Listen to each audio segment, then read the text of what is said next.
to 5 minutes. Ganizmo ku nsonga ezikusabibwa ssebo tatuweeyo riwanja kati kisaana. Wallahi alhamdu.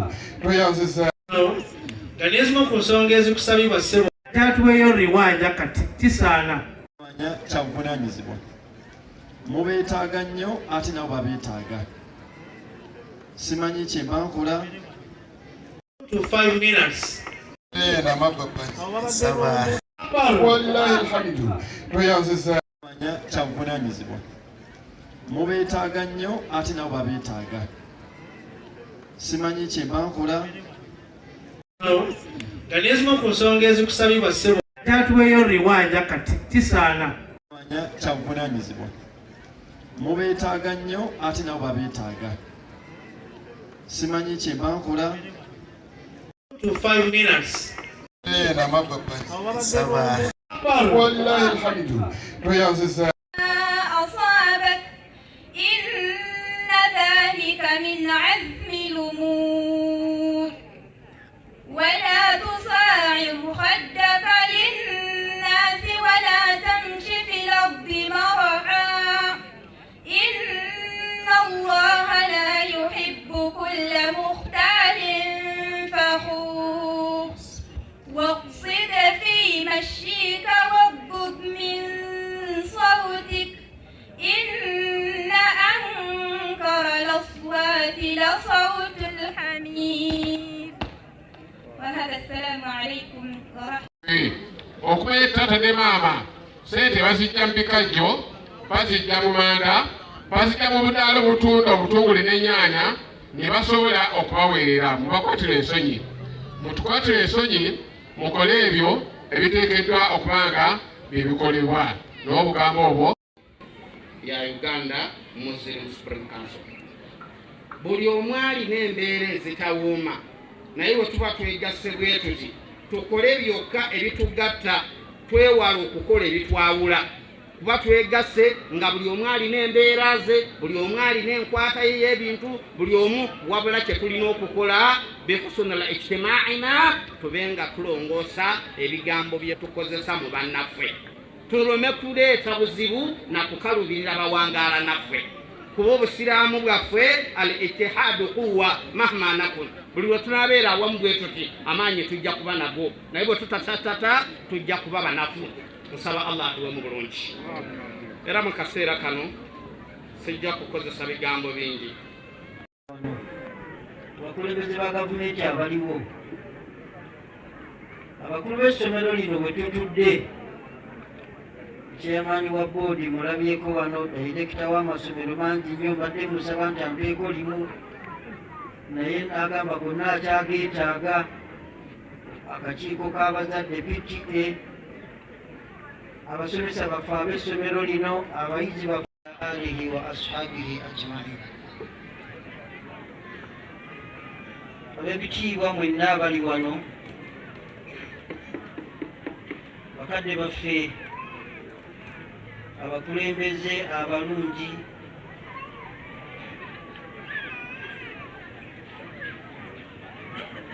betuze nabo okuva ku headquarter. Ganizmo ku nsonga ezikusabibwa ssebo tatuweeyo riwanja kati kisaana. Kyavunaanyizibwa mubeetaaga nnyo ate nabo babeetaaga. Simanyi kye mba nkola. To 5 minutes. Wallahi alhamdu. To 5 minutes. Ganizmo ku nsonga ezikusabibwa ssebo warahmatullahi wabarakatuh. اسمي حبيبة طه الناب كينيا. سأقرأ لكم بعض الآيات من سورة لقمان من رواية ورش عن نافع من طريق أبي أيوب الأزرقي. أعوذ بالله من الشيطان الرجيم. بسم الله الرحمن الرحيم. ولقد آتينا لقمان الحكمة أن اشكر لله ومن يشكر نفسه ومن كفر فإن الله غني حميد وإذ قال لقمان لبنيه وهو يعظه يا بني لا تشرك بالله إن الشرك لظلم عظيم ووصينا الإنسان بوالديه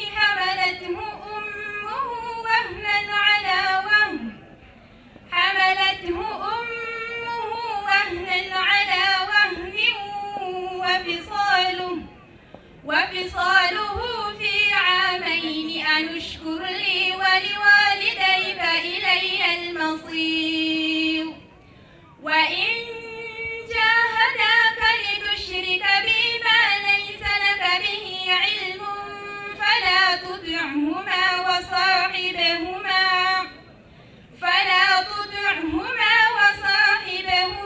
في الدنيا معروفا واتبع سبيل من أناب إلي ثم إلي مرجعكم فأنبئكم بما كنتم تعملون يا بني إنها إن تك مثقال حبة من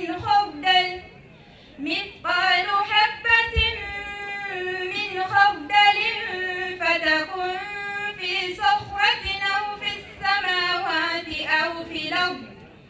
في صخرة أو في السماوات أو في الأرض يأت بها الله إن الله لطيف خبير يا بني أقم الصلاة وأمر بالمعروف وانه عن المنكر ما أصابك إن ذلك من عزم الأمور ولا تصاعر خدك للناس ولا تمش في الأرض مرحا إن الله لا يحب كل مختال فخور واقصد في مشيك واغضض من صوتك إن أنكر الأصوات لصوت الحمير وهذا السلام عليكم ورحمة tatuweyo riwanja kati tisaana okumanya tata ne maama sente bazijja mu bikajjo bazijja mu manda bazijja mu budaalo butunda obutungule n'ennyaanya ne basobola okubaweerera mubakwatira ensonyi mutukwatira ensonyi mukole ebyo ebiteekeddwa okubanga byebikolebwa n'obugambo obwo Dokita Bogere bw'akimpa ng'asobola kutambuza bintu bibiri nenoonya abagenda okukitambuza omutima n'ebirowoozo byagwa ku mutabani wange Abbas Senkuba bwe neebaza nti wamba ddala omulimu ataagutambuza bulungi oba oli awo nalabako ne ku duniya nga Allah asiima ne bamuwa obwa disitulikiti kaadi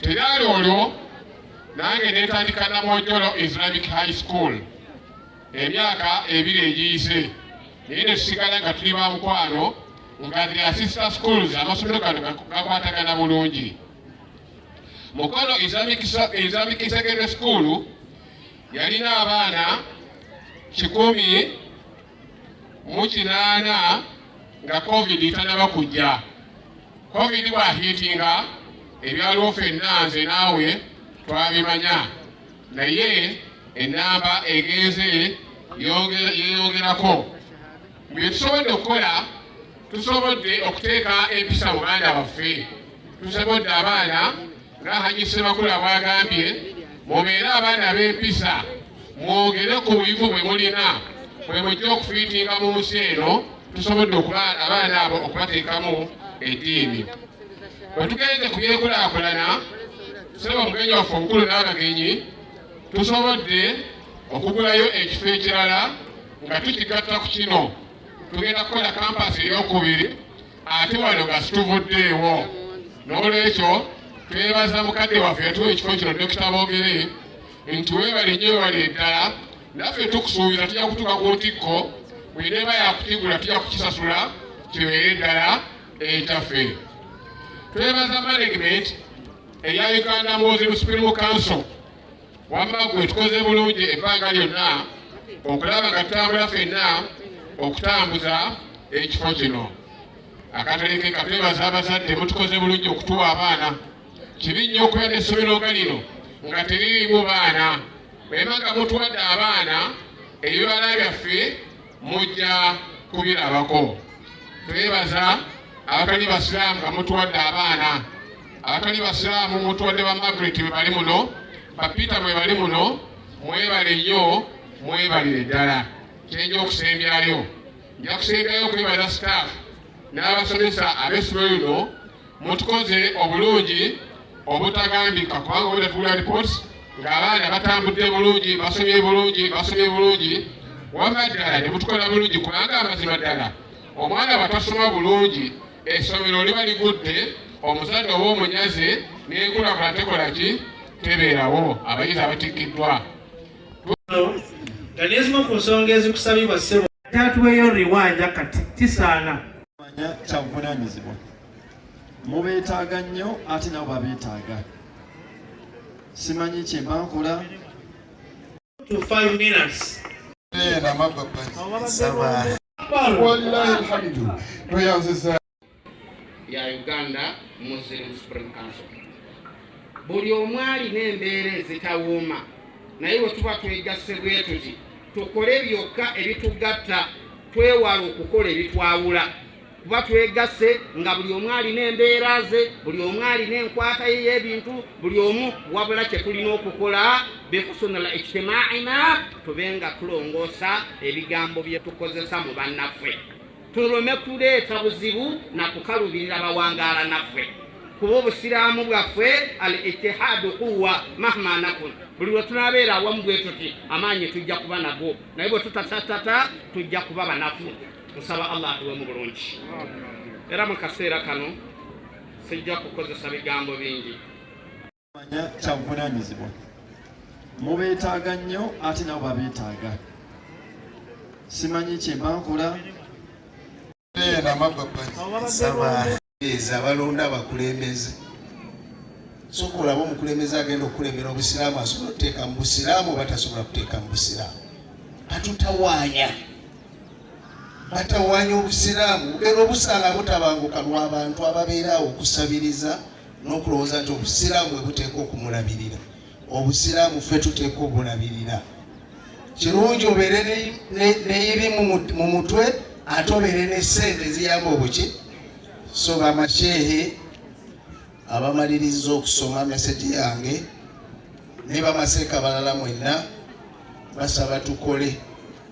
Bwe tukola obusiraamu bwaffe bujja kubeera nga butambula bulungi ate nga tumutambuza nga tewali kigaanye. Njagala nsabe oba headmaster oba kaadhi yennyini ayasinze okubeera mu balenzi nga hafi ayasinze ne makisi ennyingi ajje kwatiko mu nsawo. Mumanye mu busiraamu abantu tetufuuwa bayimbi, tufuuwe nga abaki tufuuwe abakur'an. Ate era n'omuzadde ow'omwana oyo naye ajje naye mwebaze kubanga atalina nsaalwa ku muzadde oyo ng'afunye omuntu alina Qur'ani mu mutwe. Allahu akbar, Allahu akbar, Allahu akbar. Kuba kinene omuntu okubeera ne Qur'ani muki nga tabikula.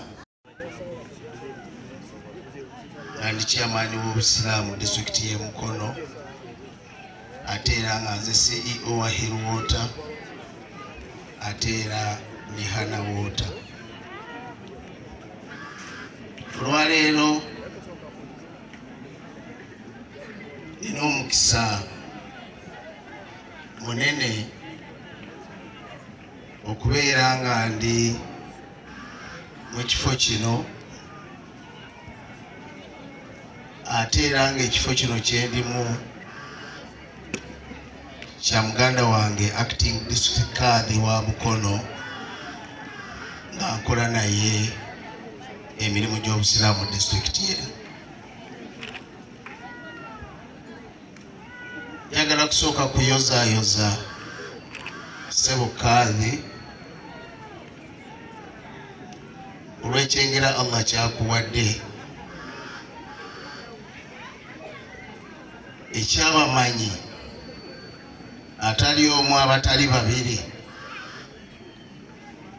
okubeera nga bayitidde emikono gyo ne basobola okuyiga eddiini yaabwe. Ekyo nno kikulu nnyo, kakasa bukakasa nti weesibidde omugugu omunene era nfunye ensaalwa neŋŋamba nti ndowooza mu kampani ate nja kwongerako nange nnoonye olunaku lumu nange mbeere wano nga ndaba ku mwana amaze sanawi ng'ayise emikono gyange. Ssebo webala omulimu omulungi ogw'okuyigiriza abaana baffe eddiini. Ate era njagala neebaze ne bamashehe abafulumya olwaleero bensobodde okutikkira. Tinsaba Allah abasasulemu ekisinga obulungi ate abangwirize embeera yammwe musobole okusaasaanya eddiini ya Allah buli wamu wonna. Naye nze ngenda kubasibirirayo entanda. Edda tubadde tukimanyi nti bw'ofuuka omuwalimu oba seeka omulimu gwe gubeera gwa kutuula mu muzikiti n'osonga mu nsawo y'abo abakozi n'ogaa nti omwo mulimu riziki yange. Naye ensi yakyuse. Olwaleero mufunye ekyokulabirako nti yeseeka oyo wallahi alhamdu tweyanziza alihi wa ashabihi ajmain. Ab'ebitiibwa mwenna abali wano, bakadde baffe, abakulembeze abalungi,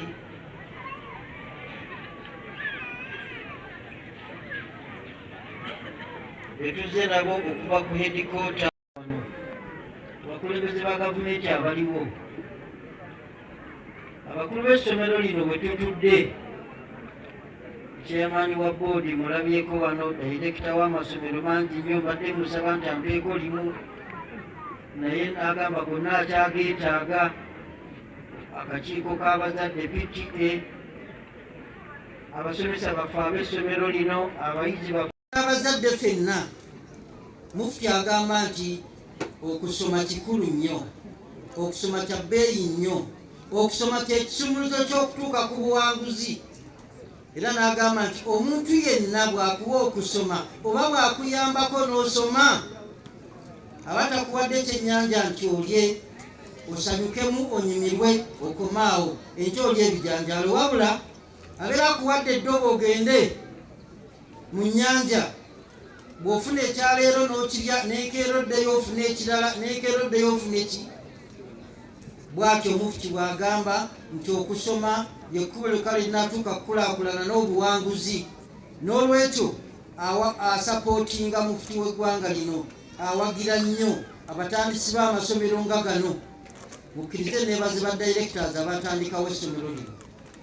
Mukkirize neebaze omusajja omukulu eyatuwa ekitundu kino nti ettaka essomero lino litandikibwewo. Bamuŋŋambyeko Dr. Boogere. Tumwebaza nnyo okulaba nti ekitangaala mu kitundu muno yatandikawo. Wekitiibwa Nabbi atugamba nti mina nnasi mafatihu lilkhairi maghaliku lishari wa mina nnasi mafatihu lishari maghaliku lilkhairi fatuba liman ja'ala Allahu miftaha alkhairi fi yadayhi wa wailun liman ja'ala Allahu miftaha alsharri fi yadayhi.